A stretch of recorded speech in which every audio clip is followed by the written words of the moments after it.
Hi, Bashar. I'm Diana Prime, and I'm a relationship coach. And the issue that I'm having is that I don't know how to help my clients. I have a lot of men that come to me who are disconnected from their heart center and haven't felt love or high vibrational emotions in a very, very long time. And I've been there before, and I know how hard it is to come out of that place. And it really took the physical safety and feeling the warmth of a man within a relationship for me to feel safe enough to calm my nervous system down, to open up to those emotions and lean into them and have those breakthroughs. So I don't know how to help a man online that doesn't have this safety, that doesn't have a person in their life to reach these breakthroughs and push through that discomfort and challenge those belief systems. I don't know how to begin to ask the right questions or help them, and I really want to.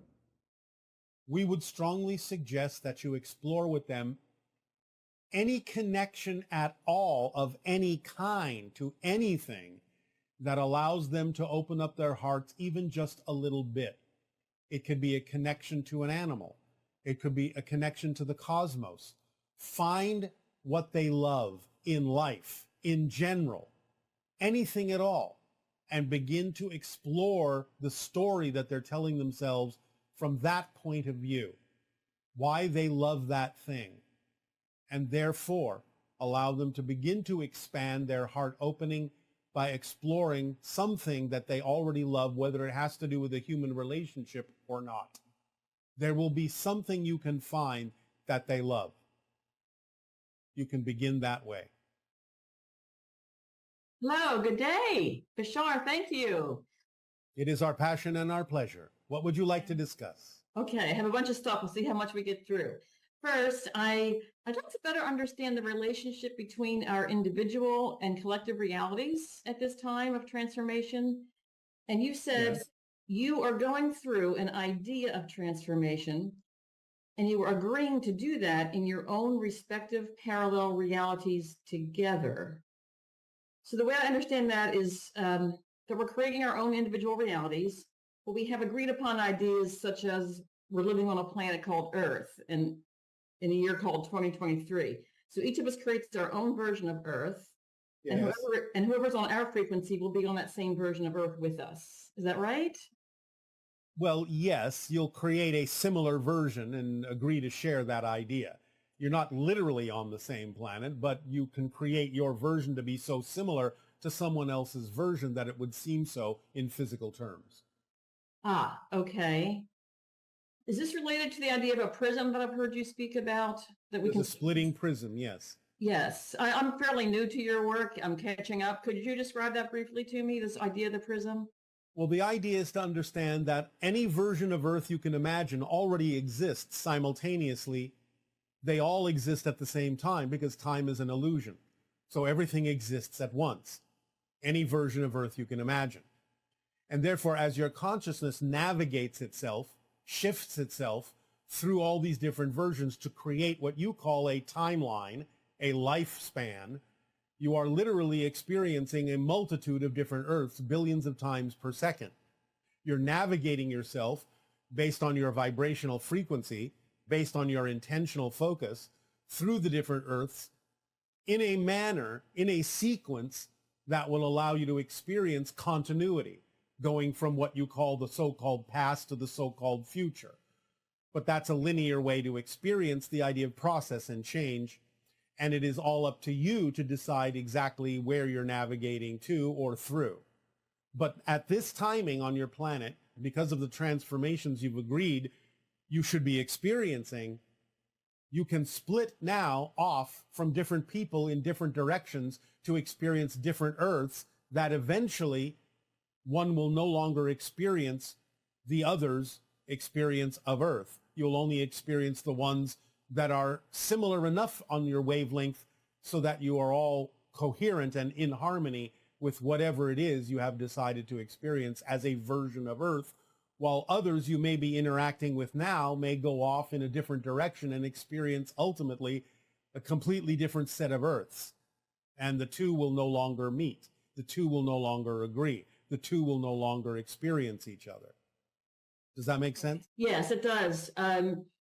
Other people have said that the Earth itself is going through a transformation and ascension. But does that really mean, though, that Yes. all versions of Earth are going higher? Because we're all going higher, but we Well, you're not all going higher. That's the true. point. Yeah, you're right. Some will go to a more dense negative direction. Some will go to a higher direction. Some will go in between. There are many different versions. So the idea is that that includes the Earth because you're shifting. Everything shifts. You're in a different universe, literally billions of times a second. Everything shifts. Any change is a total change. Wow. Okay. And at what level are these shifts occurring? For example, are the cells in my body, do they have enough are they shifting billions of times per second independent of, quote, my shifts? Let me put it this way. You are not in the same body moment to moment. You are in the body that is relevant to the Earth you're on. So it's not like the cells have to shift. The idea is your consciousness is shifting, but there is already a physical representation in all the different Earths, if you so choose there to be. So it's not like the cells have to shift. They're already inhabiting the Earth you're shifting to. Wow. Okay. Because it's just your consciousness that's shifting. Yes. It's like a projector light going through frames on a film strip. The idea is that the film strip, each frame is its own frame. But as the projector light illuminates it, you get a different experience, a different scenario. But the frame is already there. The frame contains everything that it needs to contain. It's a whole frame. It's the projector light that is shifting from frame to frame. Okay. All right. I think this is starting to make sense at a different level. Thank All you. right. I love this whole idea of parallel realities. Okay. Yes. Can differences in channel information about historical figures be attributed to the channels tapping into different parallel realities? Yes. Okay. Okay. That doesn't mean it's always the case, but yes, it can be contributed to that or attributed to that in certain cases. Yes. That makes sense. All right. Different stream of thought. Many of us were taught that energy cannot be created or destroyed. That is true. Yeah, I can see that it can't be destroyed, but isn't it created all the time from the quantum vacuum? Or is there an already infinite amount of energy in the vacuum? There is already an infinite amount. It may change its form, it may change its expression, Right. but it is not being created. It exists already because it's the vibration of existence itself. Got it. Okay, great. That's what I was thinking. Okay, you say in chapter 12 of Masters of Limitation that the law of attraction is that for every action, there is an equal and opposite reaction. But the definition I've always heard is more like one of your laws of existence. What you put out, you get back. Or another version is that which is like unto itself is drawn. So those two concepts seem very different to me. The one says there's an equal and opposite reaction. The equal and opposite reaction is usually something that's more physically expressed. The idea of the law of attraction is something that's more expressed in terms of energy reflections. Yeah. Okay. So they're just referring to different levels or different fractals or whatever you want to call that. Yes. Okay. Different densities, maybe. Yes. One is more an expression of the physics of physical reality. The other is more an expression of the consciousness reflections that you experience in energy terms. Okay. All right. The law that everything exists now. Yes. Does this mean that what we perceive as cause and effect at the physical level is just a temporary construct, an idea? Because it seems to me, okay. That's what I thought. Everything happens at once. The cause and the effect exist simultaneously. It's only our perception of time that makes it look like cause and effect. Correct. Okay. Because then you get to experience process. You get to experience change. You get to discover something new about yourself from a different perspective. And that's how you actually grow. Because the structure of existence never changes. What changes is your relationship to it, your perspective of it, your experience of it. That's how creation expands. Lovely. That's beautiful.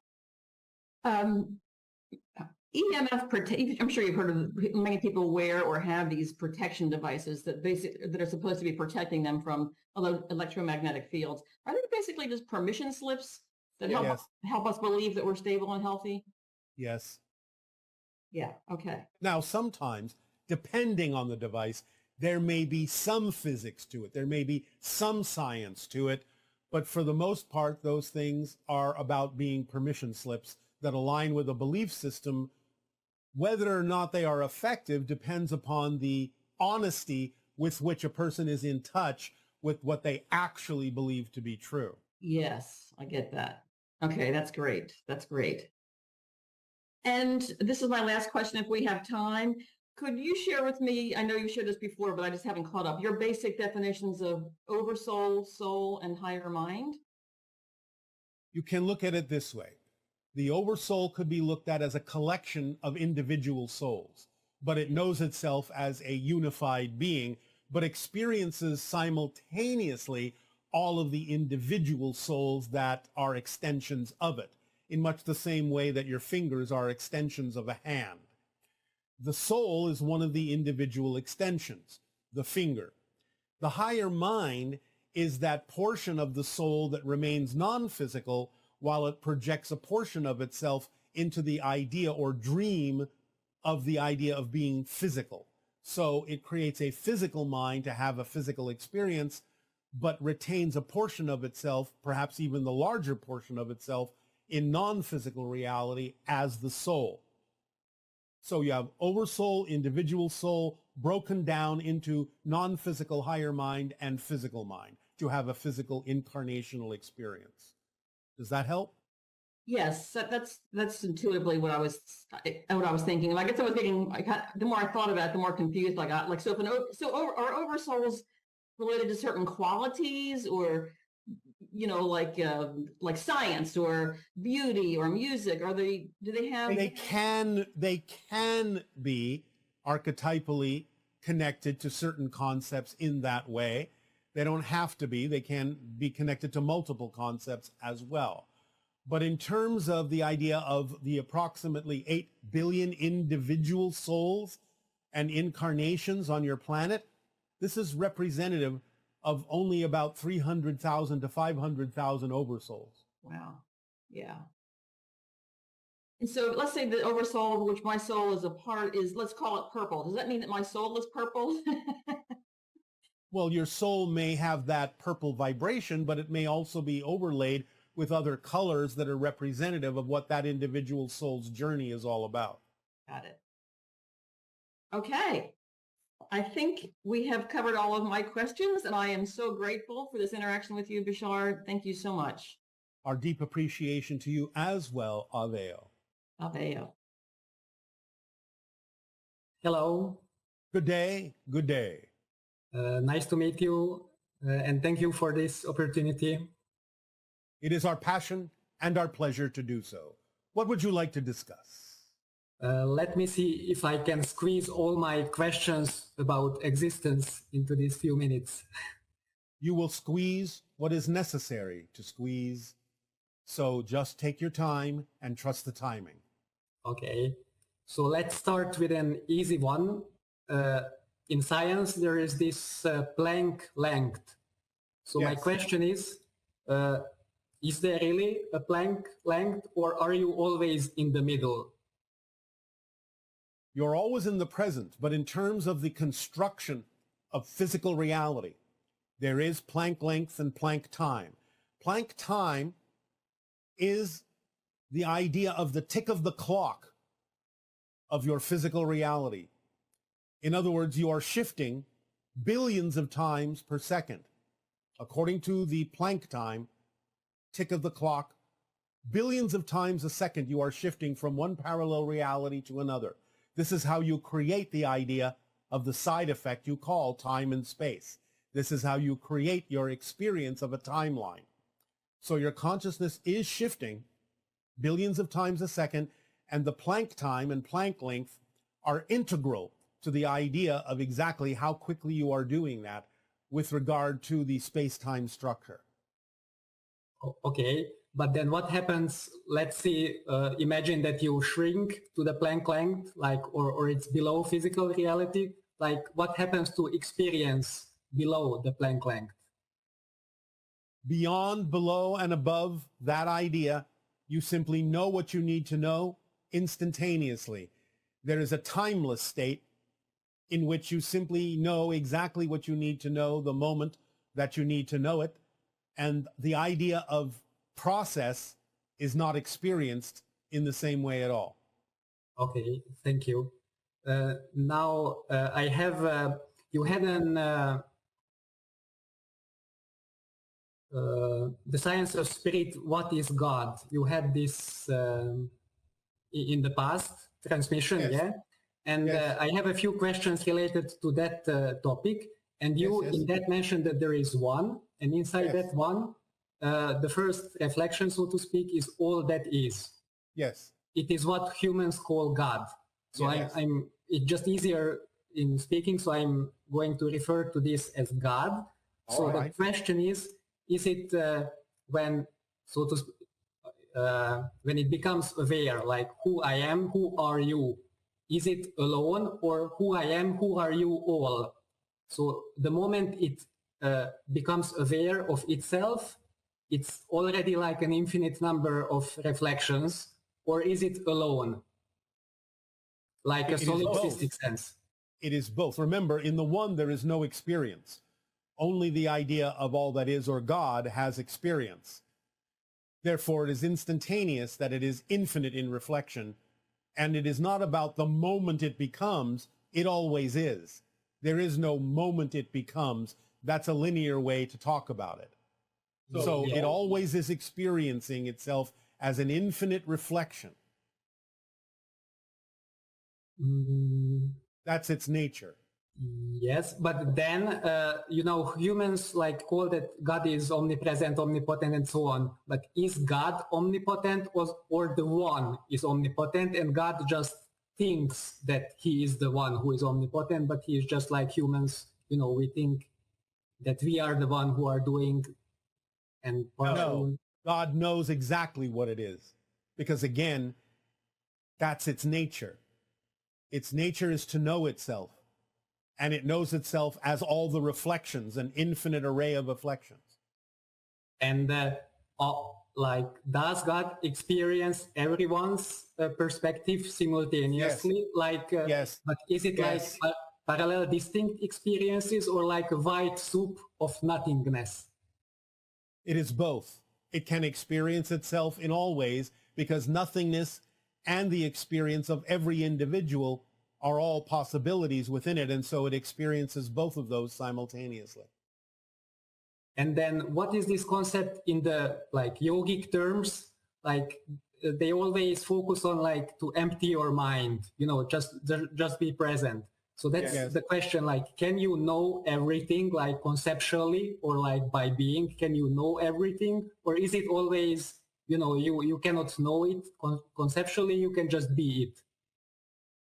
You cannot know everything while you are physical because it doesn't necessarily relate or relevant to the idea of what you need to understand as a physical being.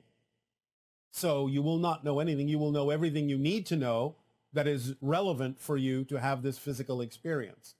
But there are things way beyond physical reality that you simply don't need to know as a physical being. Okay, but let's say from God's perspective, does God know everything, or is it just being without knowing? It is again both, because the idea is both of those are legitimate experiences and reflections of all that is. And remember, God is everything, and therefore it knows itself and therefore knows everything, but can also experience itself as the nothingness. Mm-hmm. Okay. Yeah, I think that's good. Then again, shifting gears, another topic. I was traveling to the Netherlands by airplane, and a woman with her child sit next to me. And it was like a recognition right away, but we just had some small talk and then parted ways. So my question is, a few days later, I had some strange vision, as if we were husband and wife in a parallel reality. You know, I don't think this literally, just like as an idea. So like the question is like, who was she, and why I have, it's not just this one instance, but I have a similar pattern in my life that whenever I have a recognition, I cannot act on it. But when it's like, when I can act, then it's not close enough. You know, it's just, it's some kind of paradox. All right. Well, we're not going to get into deep detail about the psychology of what's going on there.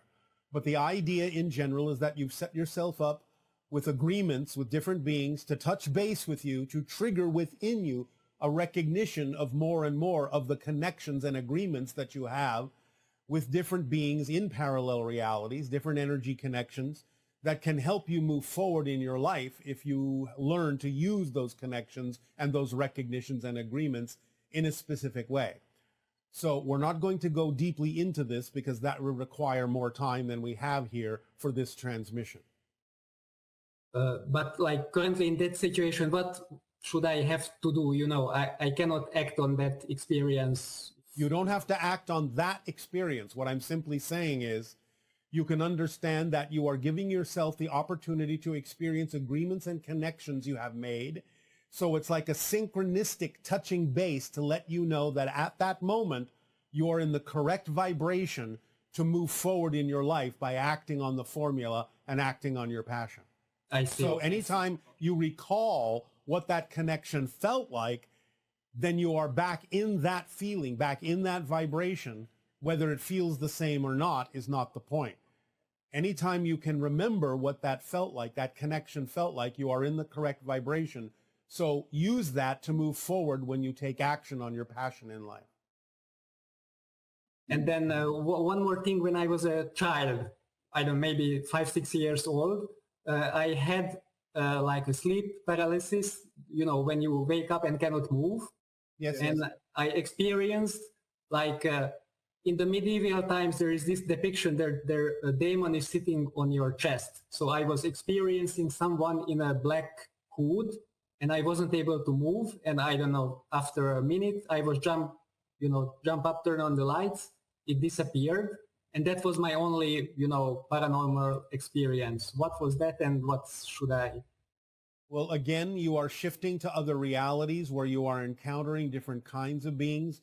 To some degree, this is simply your interpretation of a reflection of being shifted to a reality where you were allowed to face your own fears as a child and let them go.